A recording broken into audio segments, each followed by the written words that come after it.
It's been a pretty hectic couple of months for you, right? A lot going on. What's life been like for you with the crazy 279, and then you got to reschedule fights and all that? What's it been like for you? Man, it feels great. It feels good to be back. I had these injuries for a little while, and now I'm back doing what I do, the way I do it. You had a infection? Is that what happened? Oh yeah, about a couple weeks ago, I had a staph infection on my elbow. I had like a little cut on my elbow from the last fight. Um, that like I jumped right back into camp and facing Magny, I jumped back on the wrestling mats and got a little infection on my elbow. Cleared up a couple days, but we had to push the fight. I had to they had to take me off the card, and good thing Magny was down to fight. Push it back a couple weeks. Was there any thought of pushing back further, or was it a couple weeks? I mean, did everything clear up enough time? Has it impacted your preparation?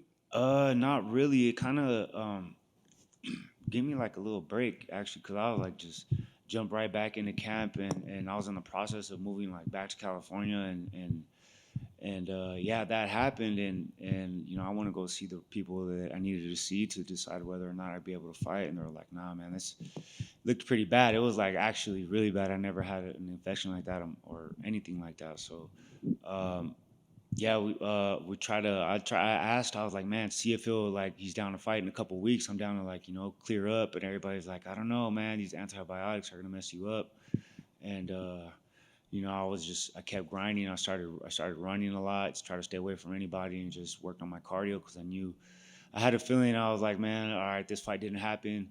I just gotta stay ready and just be on call for whenever they need me. Yeah. Was there any talk of taking time off at all anyway after that? I mean, you were trying to fight again like a month later after your last fight.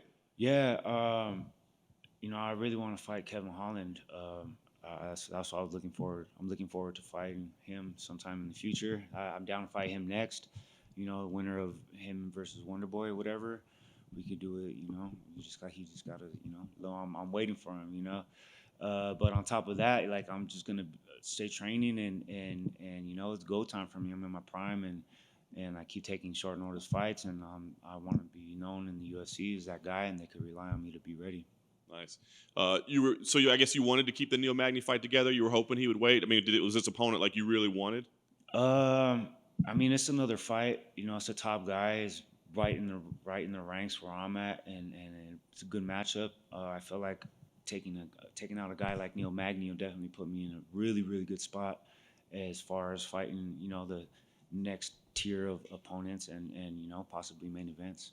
Nice. What do you think in preparing for him, like as an opponent? You say he's good. He's not like one of the scariest guys in the division, right? But I mean, he'll grind you, and Yeah. he's a true veteran. He's a well-rounded fighter.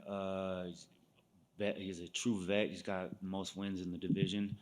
He got all the experience. He's not really a finisher, and he's known to like grind out, have grueling fights, and he pushes a pace.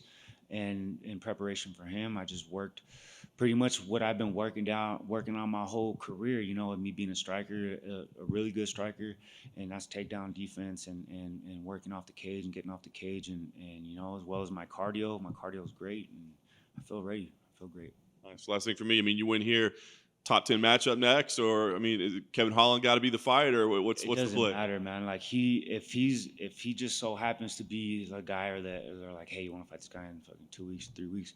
Yeah, I'll be like, all right, cool. But if they offer me someone else, like anybody else, I'm gonna say yes, whether it's ranked or not. I mean, I'm here to fight.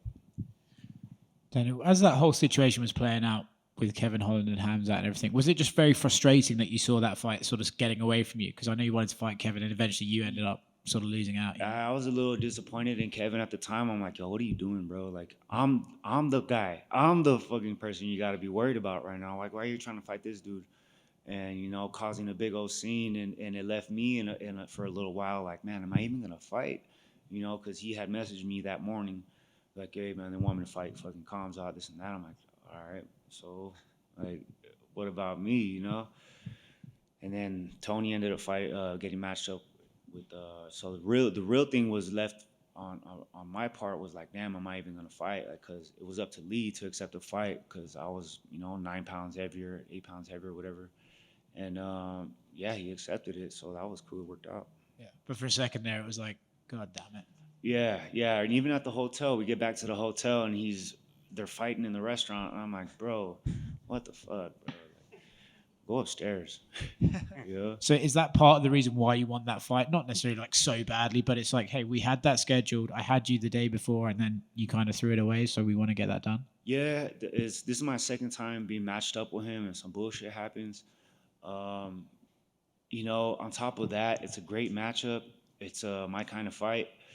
I know he wants to fight me because, you know, I'm a stand-up fighter. He's a stand-up fighter. The fans want to see it. That's one of the main reasons I feel like, you know, I'm still getting asked, like, yo, are you ever going to fight Holland? Like, I feel like he's a dude that I have to fight, and he's like a chapter in my career that I just have to know what the fuck is going to happen or what would have happened. You know, and we're fighters. I'm going to fight all these dudes, you know, so if at some point, you know, I'd like to fight him, yeah. When you saw his fight with Hamzat, were you kind of like, see, you should have fought me? Hey, man, that's why after I was like, man, I don't even know if it's my interest to fight this guy after that, you know, but styles make fights, and you know, I want to make money. So Last one for me. How do you see his fight with Wonderboy going? that's an interesting matchup, man. They're both, you know, one's a kung fu guy, the other guy's a karate guy. We'll see. Definitely want to see what'll happen there, you know. Hey, Daniel, did you see that you were one of the reasons why Kevin Holland retired for a little bit? I did see that he retired, and I was like, oh, man. And I didn't know it was because of me, though. Yeah, so supposedly he wanted the Neil Magny fight, and when you got matched up with him, he got kind of angry, and that's one of the reasons why he retired. He started crying. He was like, oh, man, I'm fucking going to retire. Don't worry. You'll get your chance.